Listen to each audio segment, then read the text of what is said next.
श्रोते हो नमस्कार. श्री स्वामी समर्थ. अनुसयेचा तूच दत्त, सुमतीचा तूच श्रीपाद, अंबा भवानीचा तूच नरहरी, आम्हा कैवारांचा तूच स्वामी. अशक्य ही सारे करीतो तो शक्य. एका क्षणात भिवू नकोस, मी तुझ्या पाठीशी आहे, असे सांगे सदा आम्हा श्री स्वामी समर्थ. स्वामी महाराजांच्या कृपेने तुमच्या सर्व इच्छा मनोकामना पूर्ण होवो. तर आज मी तुम्हाला स्वामी महाराजांच्या प्रगट दिनाची खरी हकीकत, खरी कहाणी सांगणार आहे. ही कथा ऐकल्याने आपल्या घरातील दुःख, दारिद्र्य, गरिबी दूर होते. त्यासोबतच स्वामी महाराजांचा आशीर्वाद आपल्याला प्राप्त होतो. त्यामुळे व्हिडिओ स्किप न करता शेवटपर्यंत जरूर बघा. चॅनलवरती नवीन असाल तर चॅनल सबस्क्राईब, लाईक आणि व्हिडिओला शेअर करा आणि कॉमेंट करा श्री स्वामी समर्थ. त्यामुळे आपल्याला स्वामी महाराजांचा नक्की आशीर्वाद मिळेल. आता आपण स्वामी समर्थ महाराजांची प्रकट दिनाची कथा ऐकणार आहोत. श्री स्वामी समर्थ महाराज कधी कुठून आले, तसेच ते कोण होते हे कोणालाही माहीत नव्हते. पण स्वामी सूत नावाचे अतिशय महान व्यक्ती होऊन गेले. ते त्यांनी स्वामी समर्थ आपला मुलगा मानायचे. त्यांच्या अनुभवातून आपल्याला समजेल की स्वामी महाराज कसे प्रगट झाले. स्वामींची प्रकट दिनाची कथा अशी आहे की शेकडो वर्षापूर्वी पंजाब प्रांतामध्ये हस्तिनापूर पासून 12 किलोमीटर अंतरावर छेलखेडा नावाचे एक छोटेसे गाव आहे. त्या ठिकाणी विजयसिंग नावाचा एक छोटा मुलगा राहत होता. तो आपल्या भाऊ वहिनी सोबत राहायचा. तो मुलगा कोणाबरोबर मिळत नसे, कोणासोबत खेळत नसे. पण तिथूनच थोड्या अंतरावर एका पडक्या जागेत एक खूप मोठा वटवृक्ष होता. त्यात एक छोटा दिवा होता आणि एक गणपती बाप्पाची छोटी मूर्ती होती. तिथे तो मुलगा जायचा आणि गणपती बाप्पाच्या मूर्तीसोबत बोलत राहायचा, खेळत राहायचा. स्वतः जायचा आणि मूर्तीसोबत खेळून बोलून खूप दिवस झाले. जसे दिवस जात होते तसे देवालाही आपल्या मित्राला चमत्कार दाखवायची गरज वाटू लागली. त्याने त्या मुलाला, विजयसिंगला, आपला आविष्कार दाखविला. तो दिवस होता चैत्र शुद्ध द्वितीया. त्याही दिवशी तो मुलगा गणपती बाप्पाच्या मूर्तीकडे खेळायला गेला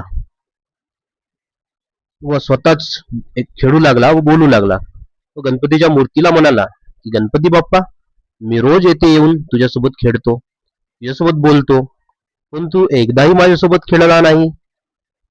पण आज तू माझ्यासोबत खेळायचेस. तो ते शब्द बोलला आणि चमत्कार झाला. अचानक सोसाट्याचा वारा सुटू लागला.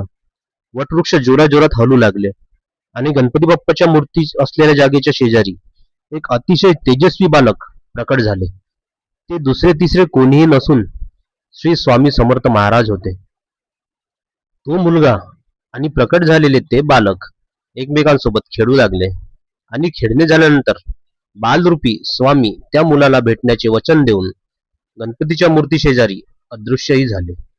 थोडक्यात सांगायचे म्हणजे स्वामींचा बालरूपी अवतार हा पंजाब प्रांतामध्ये हस्तिनापूर पासून 12 कोस अंतरावर छेलखेडा नावाच्या गावात वटवृक्षाखाली गणेश मंदिरा शेजारी झाला. आता ही शंका येते की ही गोष्ट कशी माहिती झाली. तर स्वामींनी एक दिवस हरिभाऊंना जवळ बोलावले आणि बाजूला बसविले आणि सांगितले की आजपासून तू माझा मुलगा आहेस. सर्व घरदार सोडून दे आणि त्या किनारी माझी ध्वजा उभी कर. हे ऐकून हरिभाऊंना खूप रडू आले, कारण ते एक इच्छा पूर्तीसाठी स्वामींकडे आले होते आणि महाराज त्यांना सर्व सोडायला सांगत होते. हे ऐकून त्यांना रडू आले. तेव्हा स्वामी महाराज त्याला म्हणाले, अरे रडतोस काय? माझे पोट बघ किती मोठे आहे, त्यावर हात फिरवून बघ. आणि त्यावेळी हरिभाऊंनी स्वामींच्या पोटाला हात लावला. त्याला स्वामीचे ध्यान लागले आणि त्याला समजले की त्यांचे सर्व जन्म त्यांना आठवू लागले आणि त्यातीलच त्यांना एक आपला जन्म आठवला. तर तो जन्म म्हणजे विजयसिंगचा होता. जन्म ते दुसरे तिसरे कोणी नसून स्वामींचा पुनर्जन्म होता. आणि त्यानंतरच्या सर्व गोष्टीचा उलगडा झाला. या सर्व गोष्टींना स्वामी महाराजांनी स्वतः मान्यता दिली आहे. भिवू नकोस, मी तुझ्या पाठीशी आहे, असे आश्वासन देणारे श्री स्वामी समर्थ महाराज हे अनेक श्रद्धालूंचे श्रद्धास्थान. श्रीपाद वल्लभ श्री नरसिंह सरस्वती यांच्या नंतरचे भगवान श्री दत्तात्रयाचे ते तिसरे पूर्ण अवतार आहे, अशी मान्यता आहे. अक्कलकोट येथे खूप काळ त्यांनी वास्तव केले.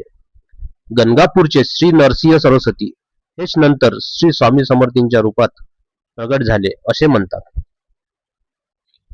मी नरसिंह भान असून श्री शैलम जवळील कर्दळी वनातून आले आहे, हे स्वामींचे उद्गार ते नरसिंह सरस्वतींचा अवतार असल्याचे सुचवितात.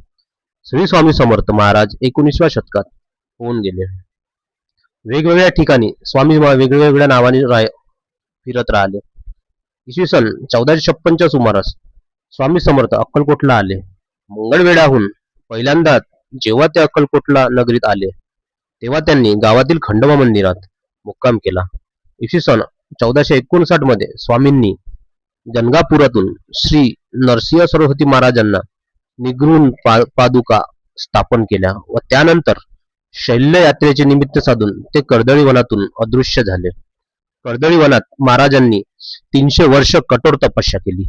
त्या काळात मुंग्यांनी त्यांच्यावर वाडूळ तयार केले. एके दिवशी उद्धव नावाचा लाकूड तोड्या त्या कर्दळीच्या वनात आला.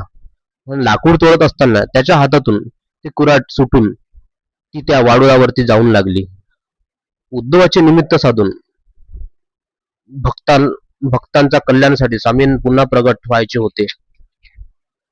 कुऱ्हाड वाडुळावर पडताच त्यातून रक्ताची भली मोठी धार उडाली व क्षणातच दिव्य प्रकाश होऊन उद्धवासमोर एक तेजस्वी मूर्ती प्रकट झाली. तेच अक्कलकोटचे श्री स्वामी समर्थ होते. आपल्या हातून एका महापुरुषांना जखम झाली या विचाराने उद्धवाला दुःख झाले व ही स्थिती भीती वाटू लागली.